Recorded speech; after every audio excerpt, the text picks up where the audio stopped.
ഇച്ചിരി calm down ആവുമായിരിക്കും അല്ലേ? ചേരൊക്കെ മുമ്പിൽ okay set stay calm down. ഞാനീൻ്റെ കൂട്ടുകാരാണ്. ജീവിതത്തിൽ ആദ്യമാണ് ഇങ്ങനെ ഒരാളെ കാണുന്നത്. സത്യം പറഞ്ഞാൽ അവനെ ഇവിടെ നിർത്തി ഞങ്ങൾക്ക് സംസാരിക്കണമെന്നുണ്ടായിരുന്നു. പക്ഷെ അവൻ ഭയങ്കര സ്ട്രോങ് ആണ്. അതുപോലെ തന്നെ അവൻ്റെ വോയിസ് ഒക്കെ നമ്മൾ ഡിസ്ട്രാക്ട് ചെയ്യുന്നുണ്ട്. അപ്പോൾ അതുകൊണ്ടാണ് നമ്മൾ അവനെ അങ്ങോട്ട് അകത്തോട്ട് മാറ്റിയിട്ട് ഞങ്ങൾ സംസാരിക്കുകയാണ്. അവനെക്കുറിച്ച് തന്നെ ഒന്ന് ചോദിച്ചു തുടങ്ങാം. അപ്പം ഇവനെ നിങ്ങൾ വളരെ ചെറുത് പ്രായത്തിലേക്ക് കൊണ്ടുവന്നതാണ് അല്ലേ? അതെ അതെ അതെ. ഇവൻ എന്താണ് ആക്ച്വലി? ആരാണ് ഇവൻ? ഇവൻ ഒരു 3 ബ്രീഡിൻ്റെ മിക്സാണ്. റോട്ട് വീലർ ഉണ്ട്, അത് നിങ്ങൾക്ക് ഫേസ് ചെയ്യുന്ന തന്നെ അറിയാം. റോട്ട് വീലറും ബുൾ മാസ്റ്റിഫും അതേപോലെ തന്നെ കനക്കോസും ഉണ്ട്. അപ്പോൾ 3 ബ്രീഡിൻ്റെ മിക്സാണ്. 3 വർക്ക് ബ്രീഡ്സ് ആണ്. അപ്പം അതിൻ്റേതായിട്ടുള്ള ഇതുണ്ട്. സെപ്പറേറ്റ് ആണെങ്കിൽ തന്നെ 3 എണ്ണവും ഭയങ്കര കിടിലൻ സാധനങ്ങളാണ്. അപ്പോൾ ഇതെല്ലാം കൂടെ ഒരുമിച്ചൊരു സാധനം. ശരിക്കും 6 ആഴ്ച പ്രായം എന്ന് പറയുന്നത് അത് ഈ പറഞ്ഞ പോലെ അത് നമുക്കും ആ സമയത്ത് ഒരു ഐഡിയ ഉണ്ടായിരുന്നില്ല. സത്യത്തിൽ ആ സമയത്ത് നമുക്ക് പപ്പീനെ എടുക്കാൻ പാടില്ല. സോ അത് നിങ്ങൾ വിടണോ വേണ്ടയോ എന്നുള്ളത് that's up to you. So anyway ആ സമയത്താണ് നമുക്ക് പപ്പീനെ കിട്ടിയത്. ആൻഡ് നോർമലി നമുക്ക് 8 ആഴ്ചയിൽ താഴെ ലീഗലി പപ്പീനെ എടുക്കാൻ പാടില്ല UK. അപ്പോൾ എന്നാ പറയണേ, ഇത് ഈ വർക്ക് ബ്രീഡോട് ഇച്ചിരി പ്രാന്തമുള്ളവർക്ക് അതിൻ്റെ ഇത് പറഞ്ഞാൽ മനസ്സിലാകത്തുള്ളൂ. അത് എന്നാ പറയണേ, നമ്മളിപ്പോൾ ഈ പറഞ്ഞ പോലെ ക്രേസി വണ്ടിപ്രാന്തന്മാരെ കണ്ടിട്ടുണ്ടോ? And the best vehicle they will go for classic and you know ആ പവർ അതേപോലെയുള്ള സാധനങ്ങൾ. അവർ ഈ പറഞ്ഞ പോലെ മോഡേൺ വെഹിക്കിൾസിനകത്തേക്ക് പോകത്തില്ല. ഇപ്പോൾ ഇവിടെ ഒരു പട്ടി എന്ന് പറയുമ്പം മലയാളികളെന്ന് പറഞ്ഞാൽ പൊതുവേ ചിന്തിക്കുന്ന ആദ്യം ഇതിന് എത്ര രൂപയാവും എന്നുള്ളതാണ്. അപ്പം ഇങ്ങനെ ഈ പറയുന്ന ഒരു ബ്രീഡിനെ, ഇപ്പം താങ്കളുടെ തന്നെ കിടിലം 3 ബ്രീഡ്സാണ് ഉള്ളത്. ഇപ്പം ഇവനെ ഒക്കെ ഒന്ന് വളർത്തണമെങ്കിൽ ഒരു ഏകദേശം ഒരാൾക്ക് എത്ര രൂപയാവും? ഒരു പട്ടിക്ക് എന്തൊക്കെ കൺസിഡർ ചെയ്യണം? ഓക്കെ, ഓരോ ബ്രീഡിനും അതിൻ്റേതായ വ്യത്യാസം വരുന്നുണ്ട്. ഓരോ ബ്രീഡിനും ആ ബ്രീഡിൽ തന്നെ പേപ്പർ വർക്ക് ഉള്ളത് അതല്ലെന്നുണ്ടെന്നുണ്ടെങ്കിൽ അതിൻ്റെ ലൈനേജിനനുസരിച്ച് വ്യത്യാസം വരുന്നുണ്ട്. ഇപ്പം ചാമ്പ്യൻ ലൈനേജിനുള്ളതാണെന്നുണ്ടെങ്കിൽ അതിന് എക്സ്പെൻസീവ് ആയിരിക്കും. ഇപ്പം നല്ലൊരു ജർമ്മൻ ഷെപ്പേർഡ്, നമ്മൾ പേപ്പർ വർക്കുള്ള ഒരു ജർമ്മൻ ഷെപ്പേർഡ് നല്ലൊരു ബ്രീഡിനെ പ്രോപ്പർ ബ്രീഡറുടെ അടുത്ത് നിന്ന് എടുക്കണമെന്നുണ്ടെന്നുണ്ടെങ്കിൽ 2.5 grand to 3 grand. 2500 മുതൽ 3000 പൗണ്ട്, ആവറേജ് 3000 പൗണ്ട് നമുക്ക് പിടിക്കാം. ഒരു നല്ല ബ്രീഡറുടെ അടുത്തുനിന്ന് നല്ല പേപ്പർ വർക്കുള്ള പ്യുവർ ബ്രീഡിനെ നമുക്ക് കിട്ടണമെന്നുണ്ടെന്നുണ്ടെങ്കിൽ 3000 പൗണ്ട്. അതിപ്പോൾ ഈ കോവിഡിന് ശേഷം ഇത്രയും ഇരട്ടി കയറിയിരിക്കുന്നത്. അതിന് മുമ്പ് ഇത്ര ഇല്ലായിരുന്നു. ഇപ്പോൾ കോവിഡിന് മുമ്പ് ഞാൻ പറയുകയാണെന്നുണ്ടെങ്കിൽ അതിൻ്റെ നേർപകുതി ഉണ്ടായിരുന്നുള്ളൂ. ആ പ്രൈസാണ് ഇപ്പോൾ കയറിപ്പോയിരിക്കുന്നത്. ഇപ്പോൾ ഇതേ സാധനം തന്നെ. ഇപ്പോൾ ഫ്രഞ്ച് ബുൾഡോഗ് കേട്ടിട്ടുണ്ടോ? ഫ്രഞ്ച് ബുൾഡോഗ് ഇല്ല. Okay, French bulldog UK one of the എല്ലാവരും ഇഷ്ടമുള്ളൊരു ബ്രീഡാണ്. ഓക്കെ, ഫ്രഞ്ച് ബുൾഡോഗ് നാട്ടിലുണ്ട് ഒത്തിരി. അതിൻ്റെ തന്നെ പുതിയ വെറൈറ്റി വന്നിട്ടുണ്ട്. അതായത് ഹെയർ ഉള്ള ബ്രീഡ്. അതിൻ്റെ റെയർ ബ്രീഡിൻ്റെ പപ്പിയുടെ വില 25,000 പൗണ്ടാണ്. ആ റേഞ്ചിലുള്ള പപ്പി ഡിപ്പെൻസ്. അത് ഞാൻ പറഞ്ഞത് എന്തിനാണെന്ന് വെച്ചിട്ടുണ്ടെന്നുണ്ടെങ്കിൽ നമ്മൾ ഇപ്പോൾ ഈ പറയുന്ന പോലെ മോഹവിലയാണ് മിക്ക സ്ഥലത്തും. ഇപ്പം അതിന് റെയർ കളേഴ്സ് ആയിരിക്കാം. അതേപോലെ തന്നെ ഇപ്പോൾ ഹെയർ ഉള്ളതെന്ന് പറഞ്ഞിട്ടുണ്ടെങ്കിൽ റെയർ ജീനാണ്. അപ്പോൾ അതുകൊണ്ടാണ് ഇത്ര റേറ്റ് വരുന്നത്, 25,000 പൗണ്ട്. അതേപോലെ തന്നെ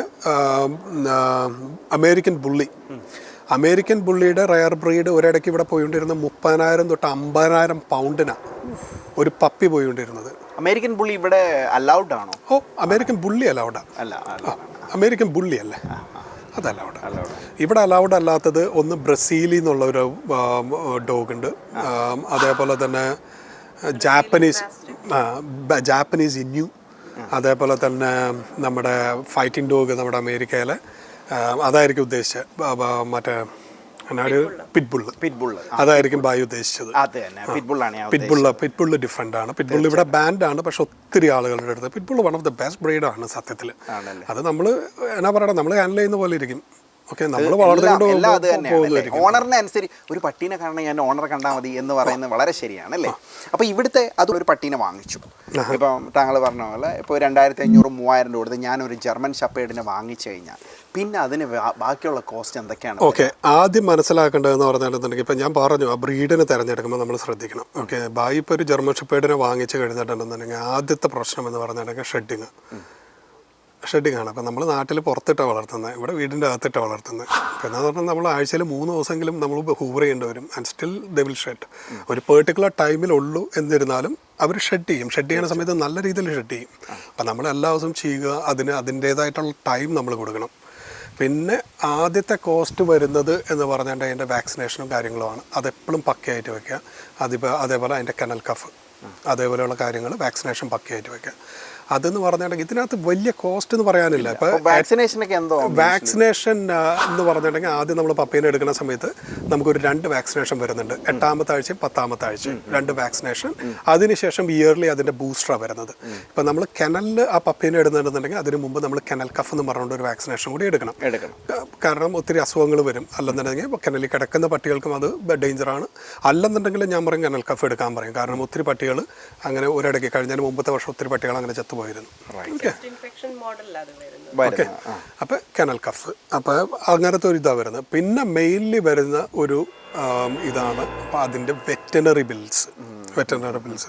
അപ്പം എൻ്റെ അടുത്ത് ചോദിക്കുകയാണെന്നുണ്ടെങ്കിൽ അതിൻ്റെ എല്ലാം ബേസ് വരുന്ന ഫുഡിൽ നിന്ന്. ഇപ്പം നമ്മൾ തന്നെ നമ്മളെ സംബന്ധിച്ചിടത്തോളം നമ്മൾ കഴിക്കുന്ന സാധനം നമ്മുടെ പുറത്ത് വെക്കുന്നത്. ഓക്കെ, അപ്പം ഞാൻ കുറച്ച് ബിയറടി കൂടി കഴിയപ്പോഴാണ് ഈ സാധനം വന്നിരിക്കുന്നത് അല്ലേ. നമ്മൾ എന്ത് കഴിക്കുന്നോ അത് നമ്മുടെ മേത്ത് റിഫ്ലക്റ്റ് ചെയ്യും. ഓക്കെ, ഇപ്പം ഞാൻ പറയുകയാണെന്നുണ്ടെങ്കിൽ ഇപ്പം നമ്മുടെ ആളുകൾ ഏറ്റവും കൂടുതൽ അല്ലെന്നുണ്ടെങ്കിൽ ഇവിടെയുള്ള UK യിലുള്ളവരാണെന്നുണ്ടെങ്കിലും ഏറ്റവും കൂടുതൽ കോംപ്രമൈസ് ചെയ്യുന്ന ഒരു സാധനമാണ് ഫുഡ്. അവരുടെ ചിന്താഗതി എന്ന് പറഞ്ഞിട്ടുണ്ടെങ്കിൽ നമ്മൾ ഒത്തിരി എക്സ്പെൻസീവ് ആയിട്ടുള്ള ഫുഡ് കൊടുത്തിട്ടുണ്ടെങ്കിൽ ദാറ്റ്സ് ആൻ എക്സ്പെൻസ് എന്നാണ് വിചാരം. പക്ഷേ ഇപ്പം ഞാൻ കൊടുക്കുന്ന ഫുഡ് എന്ന് പറഞ്ഞിട്ടുണ്ടെങ്കിൽ ബാരക്മോർ എന്ന് പറയും. ഓക്കെ, അത് ഫ്രഷ് മീറ്റിൽ നിന്ന് പ്രൊഡ്യൂസ് ചെയ്യുന്നത്. ഫ്രഷ് മീറ്റാണ്. അപ്പോൾ അതിൻ്റെ ലേബിൾ നമ്മൾ വേറെ ഒന്നും ചെയ്യേണ്ട, ഏത് ബ്രാൻഡാവട്ടെ, ജസ്റ്റ് അതിൻ്റെ ഇൻഗ്രീഡിയൻസ് മാത്രം റീഡ് ചെയ്യുക.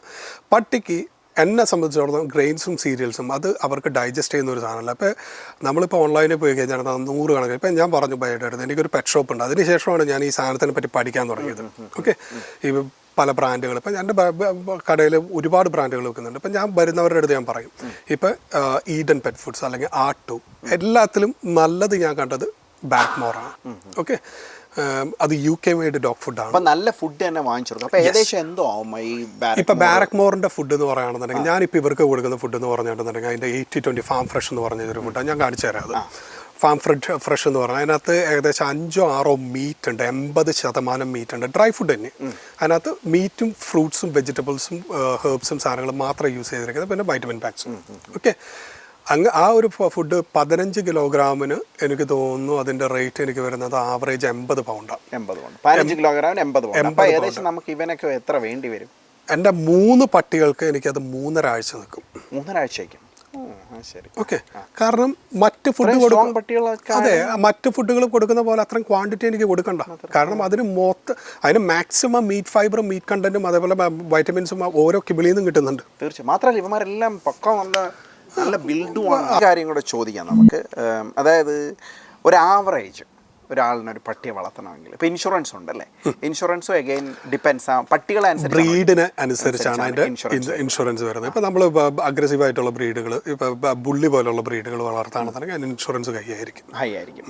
അപ്പം ഏകദേശം ഒരാൾക്ക് ഒരു ആവറേജ് ഒരു പട്ടീനെ വളർത്തുവാണെന്നുണ്ടെങ്കിൽ ഒബ്വിയസ്ലി എല്ലാം ഡിപ്പെൻസ് ആണ്. താങ്കൾ നേരത്തെ പറഞ്ഞ പോലെ എല്ലാം ഡിപ്പെൻസ് ആണ്, ബ്രീഡിനനുസരിച്ച് എല്ലായിരിക്കും.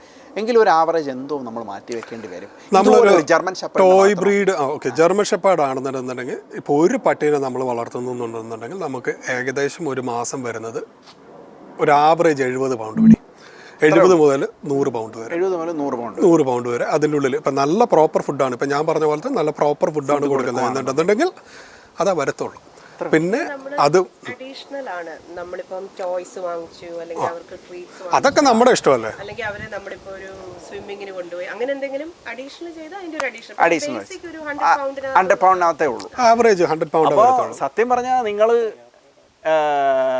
100 പൗണ്ട് മുടക്കാൻ റെഡിയാണെന്നുണ്ടെങ്കിൽ തീർച്ചയായിട്ടും നമുക്ക് എന്താ പറയുക, അതിനകത്തൊരു പരിധി വരെ അതിനകത്ത് ജർമ്മൻ ഷെപ്പേർഡിന്റെ ബ്രീഡ് പറഞ്ഞുകൊണ്ട് വരാണ്. അതിനകത്ത് ഏറ്റവും മെയിൻലി നിങ്ങൾക്ക് എക്സ്പെൻസ് വരാൻ പോകുന്നത് ഇൻഷുറൻസ് ആയിരിക്കും. ഇൻഷുറൻസ് നിങ്ങൾ എടുക്കുകയാണെന്നുണ്ടെങ്കിൽ ഏകദേശം എന്തോ വരും ഇൻഷുറൻസ് നമുക്ക് ഒരു ആവറേജ് 60 പൗണ്ടോളം, ഒരു 40-നും 60-നും ഇടയിൽ നമുക്ക് ഇതിന്റെ ഇൻഷുറൻസ് ജർമ്മൻ ഷെപ്പേർഡിന്റെ ഇൻഷുറൻസ് പിടിക്കും. അതും കൂടെ കൂട്ടിയിട്ടാണോ നമ്മൾ അതും കൂടി കൂട്ടിയിട്ടാണ് പറഞ്ഞത്. കാരണം UK-ല്. പക്ഷെ നമുക്ക് ഒരു സംരക്ഷണം സമയത്ത് നമുക്കൊരു ബുദ്ധിമുട്ട് വരാണത്, പ്രത്യേകിച്ച് ആ ബ്രീഡിന്റെ പ്രശ്നം കൊണ്ടാണ് ഇത്രയും റേറ്റ് കയറി വരുന്നത്. അതിനകത്ത് ഇതെല്ലാം കവർ ചെയ്യും, മെഡിക്കൽസ് ചില മെഡിക്കൽസ് എല്ലാം കവർ ചെയ്യും. അത് നമ്മൾ എപ്പോഴും വായിച്ചു നോക്കണം. അപ്പോൾ എല്ലാ ഇൻഷുറൻസും പോലെ അതിനകത്ത് ലൂപ്പ് ഹോൾസും കാര്യങ്ങളുണ്ട്. പിന്നെ നമുക്ക് അതൊരു പീസ് ഓഫ് മൈൻഡാണ്. തീർച്ചയായിട്ടും 100%. അപ്പോൾ ഒത്തിരി അധികം ഇൻഫർമേഷനാണ് നമ്മൾ ഇന്ന് കളക്ട് ചെയ്തത്. അപ്പോൾ ഇനി മറ്റൊരു പ്രധാന കാര്യം എന്ന് വെച്ചാൽ അദ്ദേഹത്തിൻ്റെ അടുത്തൊരു പുലിയുണ്ട്, അദ്ദേഹത്തെ നമ്മൾ കണ്ടു. അപ്പം അടുത്തന്നെ പരിചയപ്പെടാം. അടുത്തൻ്റെ പേരെന്താണ് ബ്രോ? ഡ്യൂക്ക്. ഡ്യൂക്കേ വരൂ. എവിടെ മാറിയിക്കല്ലേ?